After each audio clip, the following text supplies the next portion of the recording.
Students, in today's video I will explain you the stool sample. Okay, how to collect the stool sample and when to collect the stool sample. Generally जब भी gastrointestinal infection हो जाते हैं इंसान को, उस case में आपको स्टूल सैंपल की ज़रूरत पड़ती है. उसके अलावा जब इंसान को पैरासिटिक इन्फेक्शन होते हैं, उस केस में भी आपको स्टूल सैंपल की ज़रूरत पड़ती है. या हमारे पास एमीबिक डिसेंट्री हो जाती है, किसी को डिसेंट्री हो जाती है जिसे हम कॉमन लैंग्वेज में बैसिलरी डिसेंट्री बोलते हैं.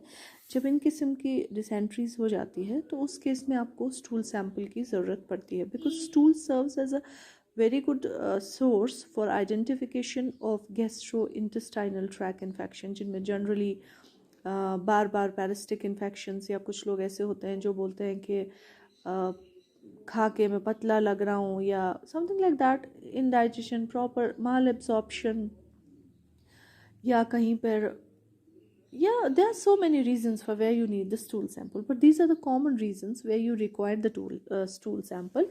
And the reason most commonly is gastrointestinal infection, parasitic infection, amoebic dysentery, bacillary dysentery. इन सब केसेस में आपको सैम्पल कलेक्शन करना पड़ता है फॉर स्टूल एग्जामिनेशन. आपके जितने भी पैरासिटिक इन्फेक्शंस है जो आपके सिलेबस में प्रिस्क्राइब्ड है, उन सब के लिए आपको स्टूल एग्जामिनेशन करना पड़ता है. और आज मैं आपको सिखाऊंगी कि आप सैम्पल कलेक्शन कैसे करेंगे. देखिए स्टूडेंट्स, इसके अलावा एमीबिक डिसेंट्री के हमारे पास बहुत सारे प्रोटोजोअल इन्फेक्शंस भी होते हैं. There are so many protozoal infections, there are bit of parasitic infections, so there are bacterial infections. So in short, जितने भी हमारे पास छोटे छोटे infections होते हैं, इन सब के लिए आपको स्टूल एग्जामिनेशन ज़रूरी होता है. इसके लिए आपको क्या करना है, फीसेस जो होती है students, they should be collected in a wide mouthed leak proof container. जो आपका कंटेनर होता है वो बड़े मुंह वाला होना चाहिए ताकि वो रेक्टम को कम्प्लीटली फिक्स हो जाए और सैंपल जो है वो प्रॉपरली उसके अंदर चला जाए. You need a smaller amount, उतना भी नहीं कि भर भर के, you need a smaller amount of the sample in order to show see the जो भी आपको एग्जामिनेशंस देखनी हो वो आप देख सको. मगर ध्यान ये रखना है ये लीक प्रूफ कंटेनर होना चाहिए. अब अगर सॉलिड फॉर्म में है, if the faecal matter is solid, मतलब सॉलिड, जो बहुत सारे लोगों को होता है कि जो बहुत ज़्यादा मटन कंज्यूम करते हैं या लिक्विड फॉर्म कम यूज़ करते हैं, उनके जो फीसेस होते हैं वो जनरली सॉलिड होते हैं. तो उस केस में if the faecal matter is solid then you need small quantity. Okay, आपका जो स्मॉल क्वांटिटी होता है that is sufficient, small quantity is sufficient. So जब भी अगर आपको fecal matter, if the fecal matter is solid, then the small quantity of specimen is sufficient. I hope you understand what I mean to say. अगर solid है, मतलब तुम फल ही kind of फल ही type feces तो उस केस में a smaller quantity is enough. But अगर the fecal matter is in the form of liquid, then you need a larger quantity. Okay, आपको larger quantity की ज़रूरत होती है. जैसे कि for example कॉलरा होता है, कॉलरा के केस में आपको enough quantity of the sample चाहिए. पर अगर किसी को कॉन्स्टिपेशन है, वो बॉल टाइप स्पेसिमेन ये है, what you call as ball type faeces है, तो उस केस में आपको ध्यान रखना है, कम लेना है. ओके, अब इन केस ऑफ पैरासिटिक इन्फेक्शन, अगर पैरासिटिक इन्फेक्शन है किसी इंसान को, आपको पैरासिटिक इन्फेक्शंस का डायग्नोसिस करने हैं या तुम्हें एग देखने हैं, एग वर्म्स, जो वर्म्स के एग्स होते हैं वो सब देखने हैं. In case of parasitic infection और एग्स ऑफ द वर्म, आप आराम से फीसेस में easily eggs of the worm देख सकते हो. या कभी कभी क्या हो जाता है स्टूडेंट्स, आप सेगमेंट ऑफ द वर्म भी देखते हैं, जो मैंने आपको क्लास में भी बोला है.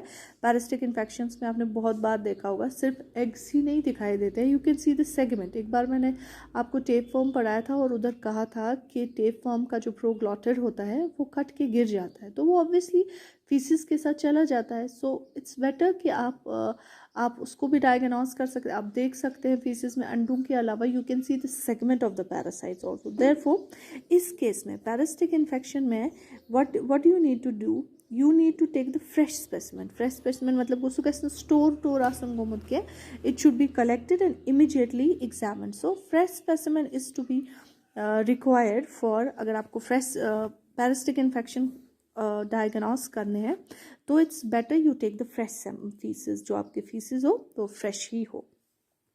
ओके, इसके अलावा स्टूडेंट्स क्या करना चाहिए कि जो आपके डिसेंट्री के सैंपल होते हैं, अगर किसी को बैसिलरी डिसेंट्री है, उस केस में क्या करना चाहिए, आपको अगर लग रहा है कि टाइम लगेगा, बैसिलरी डिसेंट्री में भी इनफ सैंपल होना चाहिए, पर अगर आपको लग रहा है कि टाइम लगेगा, कि मेरे को मैं जल्दी एग्जामिन नहीं कर पाऊँगा, तो आप क्या करेंगे, you will store it in the normal saline. आप सैंपल को नॉर्मल सलाइन में स्टोर करेंगे if you found that there will be time. ये मैं आपको बोल रही हूँ डिसेंट्री के केस में। डिसेंट्री के केस में आप क्या करेंगे स्टूडेंट्स, अगर आपको लग रहा है कि मुझे सैंपल को टाइम लगेगा, तो आप सिंपली क्या करेंगे, you will store it in the normal saline. Okay, lastly और सबसे इम्पॉर्टेंट चीज़ जो आपको याद रखनी है students, there are young children जिनमें इतनी ज़्यादा कॉन्स्टिपेशन होती है कि फीकल स्पेसिमेन जो है वो आप कलेक्ट नहीं कर पाते हैं properly. They are so many young children में इतना हार्ड स्टूल हो गया होता है कि आप वो कलेक्ट नहीं कर पाते और बाहर ही नहीं निकल रहा होता है स्टूल। उस केस में आप क्या करेंगे, एक स्टेराइल ग्लास रॉड लेंगे, स्टेराइल ग्लास रॉड लेंगे स्टूडेंट्स, जिसकी लेंथ होनी चाहिए 10 to 15 centimetres. Okay, not more than that, 10 to 15 centimetres होनी चाहिए, और जो डायमीटर है वो होना चाहिए 6.8 mm। ओके, मेरी बात ध्यान से सुनिएगा। In case of young children there is a condition where they can not defecate properly, उनके मन मर्ची डेफिकेशन प्रॉपरली का सान क्या, या आप ऐसे कह सकते हैं in case of the young children and other patient for home it is difficult to collect the faecal specimen, आप क्या करेंगे, a sterile glass rod of about 10 to 15 centimetres in length and about 6.8 mm in diameter, जो almost छोटा मोटा catheter होता है, उसी को जनरली इंसर्ट किया जाता है। ठीक है, उसको जनरली आप इंसर्ट करेंगे रेक्टम के अंदर, you will insert it inside the rectum and collect the sample. ठीक है, हालांकि ये सैंपल उतना सेटिस्फैक्ट्री रिजल्ट नहीं देता है क्योंकि इसमें ब्लीडिंग हो जाती है कभी कभी, या पेशेंट नहीं प्रॉपरली कोऑपरेट कर पाता है, but this is the procedure. ऐसे ही आप सैंपल कलेक्शन कर सकते हैं स्टूल के केस में। ठीक है students, for any kind of query you can ask me on WhatsApp number. मैं इससे ज़्यादा बनाती हूँ मगर फिर अपलोड नहीं होता है। चलिए स्टूडेंट्स, थैंक यू।